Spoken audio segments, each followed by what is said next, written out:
Hey everyone, in this video we're going to be solving a table analysis question. This table analysis question was a question that we had as an example to illustrate what kind of a question is a table analysis question in the earlier video. In fact, if I remember right, I asked you to solve the question given there and post your answers to the comment section of that video. This is a solution to that particular question. Right? Table analysis will account for about 3 to 4 questions in the data insights section. Let's get started. This is a structure of a typical table analysis question. There's a question in the table information provided here, data with the table, and then we have a question stem following by 3 statements.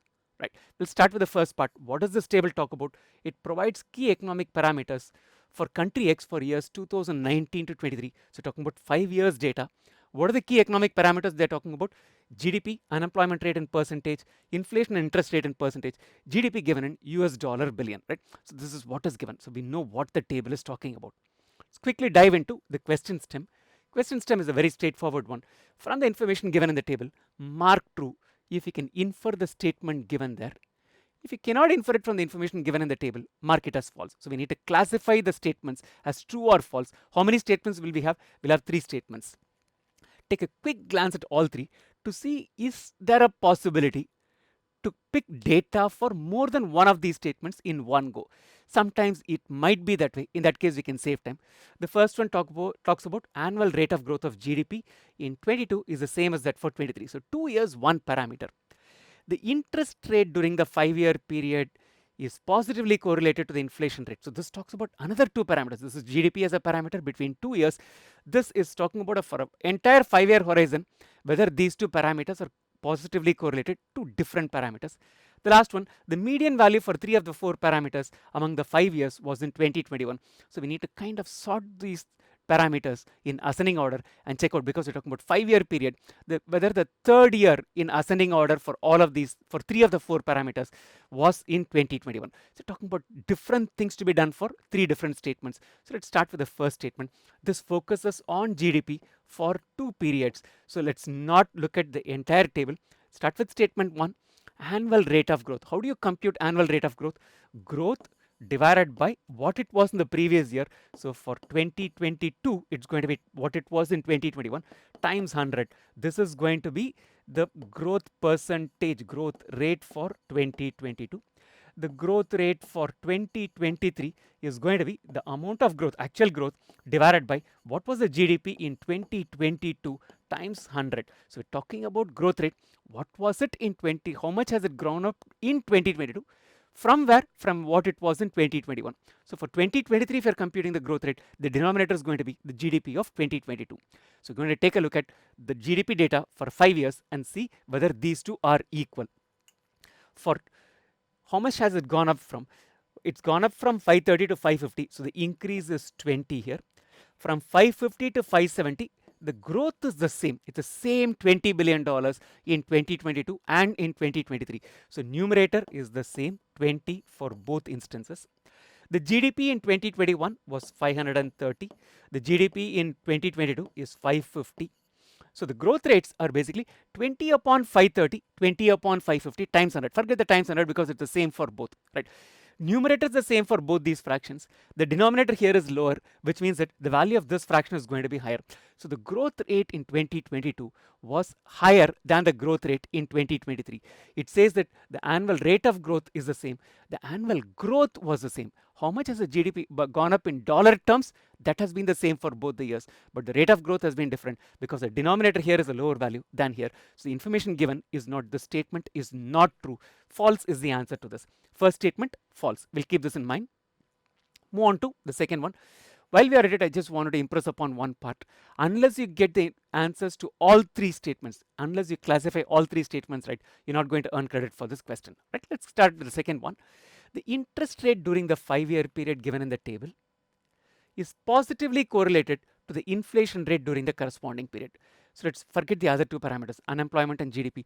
Just focus on the table with these 2. What do we mean by positively correlated?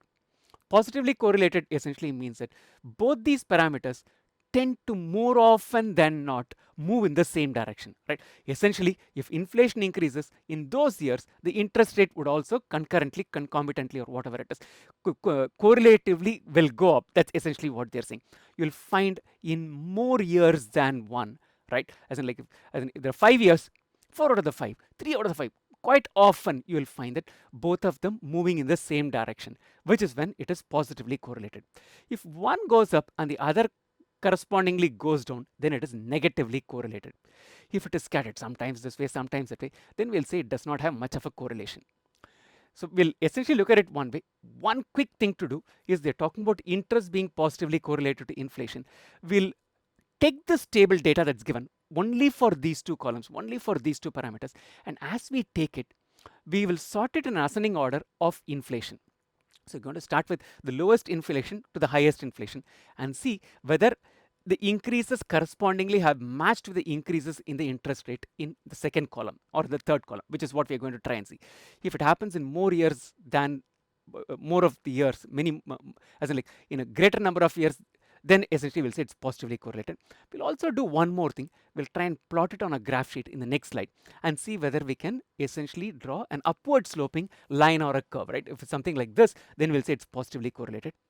If you want to know how one can be absolutely sure about what it is, you'll essentially find out the Pearson correlation coefficient and then find that whether that number is greater than 0. The number is greater than 0, then essentially we'll say it's positively correlated, right? But finding the Pearson correlation coefficient is a time-consuming exercise. That's not what we are looking at. So quick way to do it is we're going to essentially sort the table in ascending order of inflation and see correspondingly whether whenever as this increases, does the interest rate also increase? Right. So you sorted it in ascending order of inflation, 1.8 to 2.1, 2.2, 2.3. This is increasing year after year, not necessarily in the chronological order of the year. This is the sorting for this. Now look at it, 1.3, this has gone up. So this has also gone up. Further increase here, whereas this number has come down. It's gone up further here. From 1.4, it's again stepped up to 1.5, gone up to 2.3, it's gone up to 1.6. So if you look at it, of the 4 places where we can see whether it's going up or not, 3 out of the 4 places they moved in the same direction. So I would say that this is positively correlated. Let's also plot it and see whether we can smooth it into an upward sloping curve or a line, right? So this is what we have. We've plotted on the x-axis the inflation, on the y-axis the interest rates. So these are the numbers that we basically have plotted. Look at it. It's very evident that we can smoothen it into a positive sloping line. So these two are positively correlated. So statement 2 is true. So go back, say that this is true. The first one was false, second is true. Move on to the third statement. The median values for 3 of the 4 parameters, GDP, unemployment, inflation, and interest rate, the median value for them among the 5 years was in 2021. The examination, all you need to do is basically go and click on top of each of these column heads, sort the table in ascending order, and check out whether the third value in the ascending order happens to be for 2021 for 3 of the 4 parameters. It cannot be for 2, it cannot be for 4. It has to be exactly for 3 of the 4 parameters. It's not saying at least, it's saying exactly 3 out of the 4 parameters. Let's get started. Let's start the table here. The table is right now sorted in ascending order of GDP. 500, 520, 530, 550 and 570. The middle number is 530, that corresponds to 2021. So GDP median happens to be 2021. One parameter, I'll put it as one parameter. We want 2 more like this. Move on to sorting it on unemployment. 4.95, 5.2, 5.56. This is the ascending order. The third value is 5.2. Does not correspond to 2021. It's for 2022. So unemployment is not, the median is not 2021. So one parameter is what we have got till now. Let's sort it in ascending order of inflation right now. What we have here is the median corresponds to 2021. Yes, the second parameter happens to be this. Third one, if let's say interest rate also correlates that way. Interest rate, this is the ascending order. As 1.5 happens to be the third and the fourth value. So it's either 2019 or 2022. Certainly not 2021. That much is evident. So second parameter is what we have got. The third parameter, interest, the median is not 2021. For unemployment rate, the median is not 2021. So only 2 out of the 4 parameters, the median happens to be in 2021, whereas the statement says for 3 out of the 4 parameters. So this statement is also false. So what do we have here? We have the first statement being false, second being true, and the third being false. So false, true, false is the correct answer for this table question.